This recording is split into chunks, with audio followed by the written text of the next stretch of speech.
Welcome to session 4. Today we're going to talk about social reactions to disease. We're going to talk about normative deviance and situational deviance to set the stage. So we can look at behavior as in two different categories. We can look at it as deviant behavior, whether it's something we're going to put a value judgment on where we say it's immoral, unlawful, or irresponsible. And we look at behaviors to be bad for one's health, such as addictive use of illicit substances, prostitution, although there is a different view because some people have to survive and they view that as sex work. There's also circumstances that are outside of one's control, like natural disasters and new and emerging infections, that things affect individuals and they're outside of their control. Same with some genetic conditions as well. We also have other roles that individuals assume. Sick roles, we use illness as an excuse for avoiding obligations or as a criteria for eligibility, such as in the military. We also look at risk roles where we engage in unhealthy behaviors that are considered putting us at risk for other certain conditions, such as tattooing, some really risky jobs. Labeling. Labeling is something we do where theorists have said once we give a label, it can drive what is called stigma and marginalization, and we're going to look at those in a minute. But once we give it a label to a person, others tend to perceive him or her through that lens colored by this particular stereotype or label. And then what can happen is we can have secondary deviance when an individual's self-concept or a group's identity become altered from stereotyping or profiling, because once we look at people differently and we put them in a category outside of the mainstream, it can run the risk of self-fulfilled prophecy where maybe my chances aren't going to be that great, so I'm not going to try, I'm not going to care, and it's going to lead to further deviance and perpetuation of certain labels. Moving on, we have what is called medicalization. It's when we have non-medical problems where they become defined and treated as medical conditions. In some circles, social circles, ADHD, people are not convinced it's a medical condition, but we're treating it like such. We're giving people stimulant medicine when maybe hyperactive activity is just a characteristic of childhood. And then we're also having geneticization, where we expand our genetic explanations for human health and behavior. To some degree, I think we explain differences between men and women by the X and the Y chromosomes in our genes. Whether or not they hold up scientifically in the long run, that's debatable.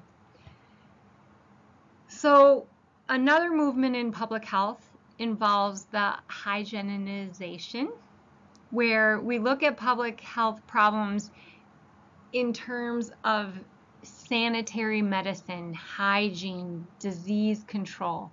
We want to protect the health of vulnerable populations.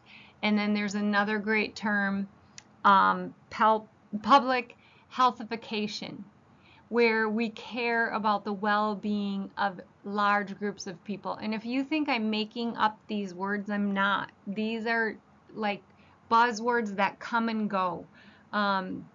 One focus in public health that we consider that fits into the realm of hygienization is homelessness. And when we have incomplete medicalization and demedicalization, this is where we don't have a true sense of what camp it fits in. We like things to be nice and neat. So where does family violence fit in? Is violence truly a public health issue, or is it a criminology issue with criminal justice? What about feminism and women's rights? Is that truly public health?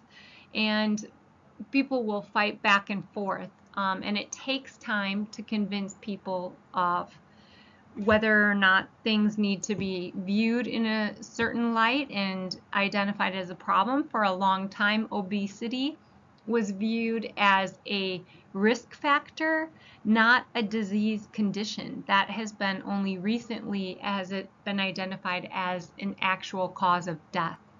And this changes things. When you medicalize something, you are able to leverage insurance coverage and treatment options. But until then, it is separate. And that's where we have problems such as in mental health and addiction.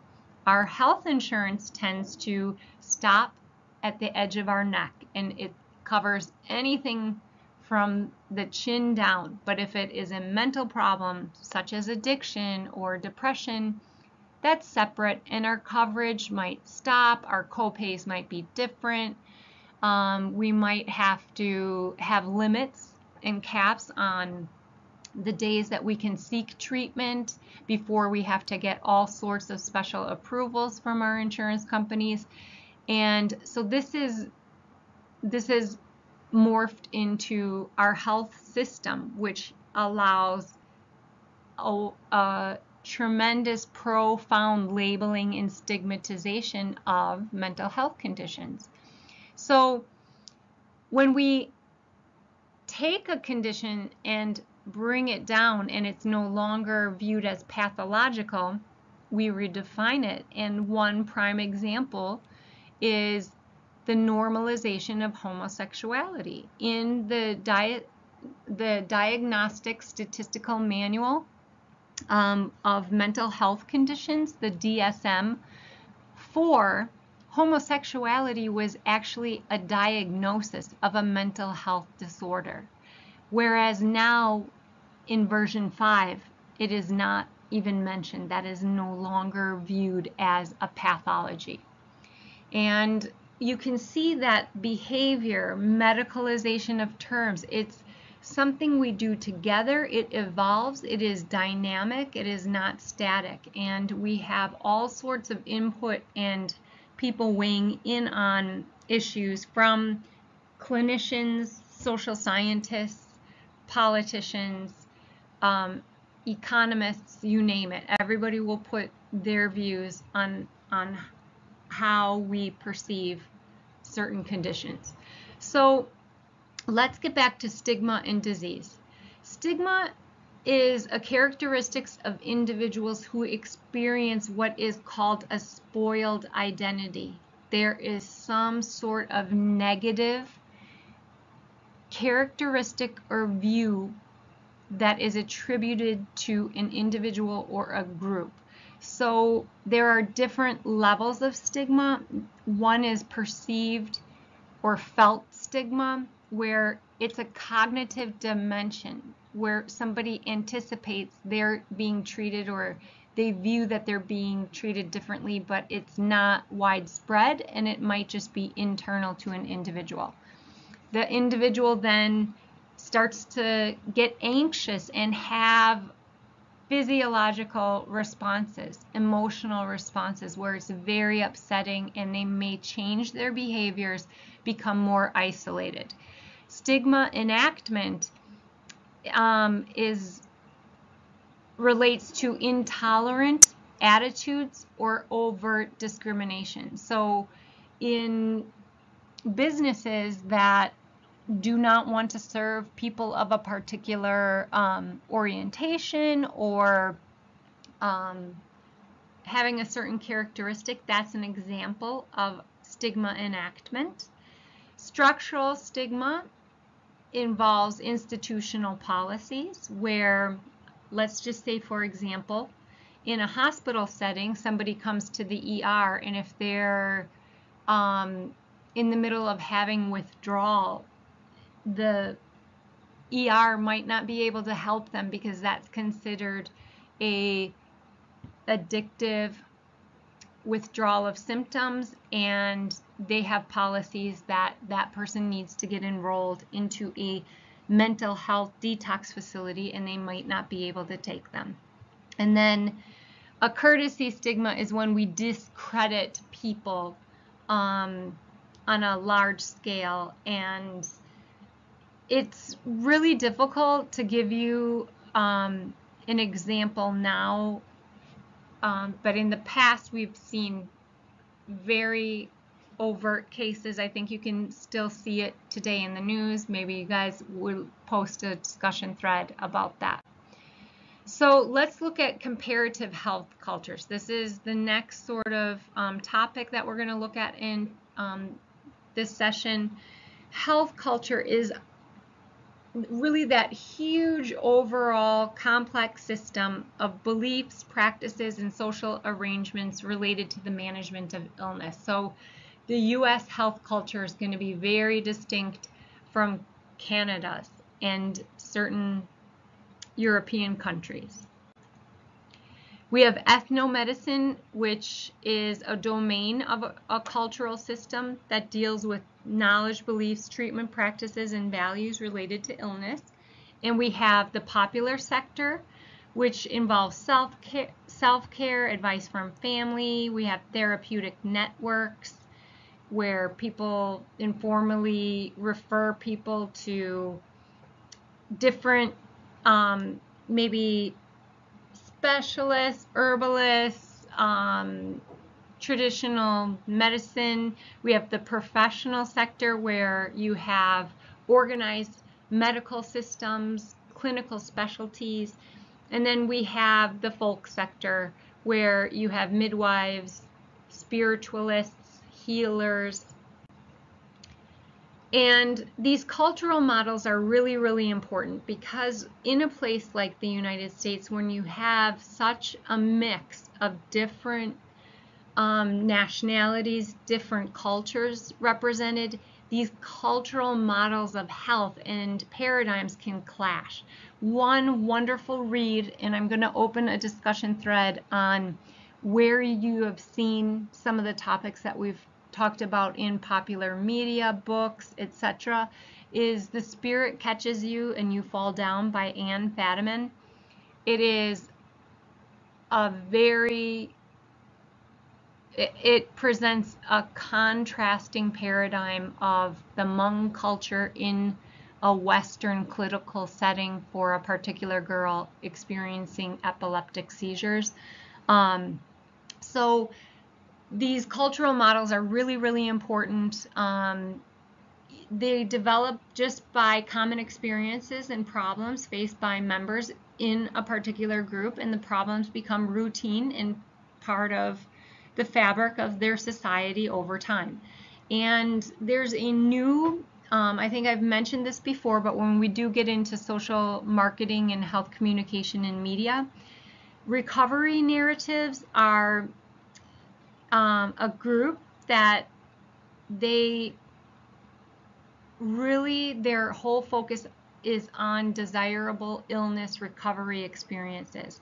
So survivors will share their stories and they maintain very positive aspects and try to really emphasize that. And you know, you may have seen some of those narratives already or viewed them, and that you could share with us.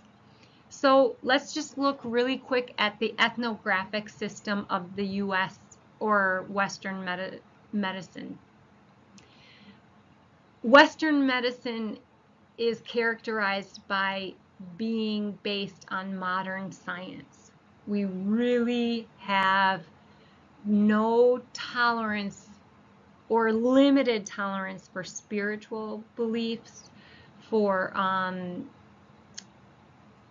anything really less than your clinical scientific beliefs. We look at illness as this something we must tackle. We have a war on drugs. We have a war on cancer.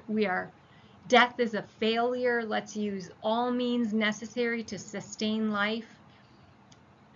We look at patients. We will use all means diagnostic tests. We have a lot of technical advances, and we use all sorts of fancy equipment. And we want to be efficient, and we want to make people live as long as possible. And we have really medicalized our lives. So this has repercussions for organizations. So within organizations, there's a psychology, and you can go into many different organizations. Google, as a startup, their organizational culture, they were all very young techies, and they, said you can wear anything you want, you can eat anything you want, we can celebrate our profits by bringing in junk. And then now that they're aging, they have some of the most amazing workout facilities, healthcare plans, food options have changed, and the organizational culture as it looks at wellness and health has completely shifted as that organization has grown up. So just to give an example, the psychology, attitudes, experiences, beliefs, and values, they can change, and it really reflects core principles of that. So, for example, organizations that have implemented smoke-free policies, or CDC has wonderful walking paths and things like that. There's an organization, WellCoA, the Wellness Councils of America. They look at worksite wellness programs altogether. That's an entire specialty area of health promotion. If that's of interest, check out the resources on wellcoa.org. But with your bigger organizations, you do have bureaucracy. You have institutions that are organized by hierarchies. They can be integrated, they can have functional units, and you might have the top unit explaining something that must trickle down, just like our federal government, to our local governments. And CDC, when they tell state agencies what mandates should look like, states can adopt them, they can tailor them, then they're going to trickle down. They might even have twists and be tailored further on a municipal or county health level. And so you can see that it's very complex. There's many different layers yet again. But the culture of public health has implicit assumptions, and these are basic assumptions that the professionals working in the U.S. healthcare system, we tend to view health as this complete state of well-being, that a disease is influenced by many different factors, and that has truly changed. That always was not the case. And we value primary prevention. That is public health view. That is not medicine right now.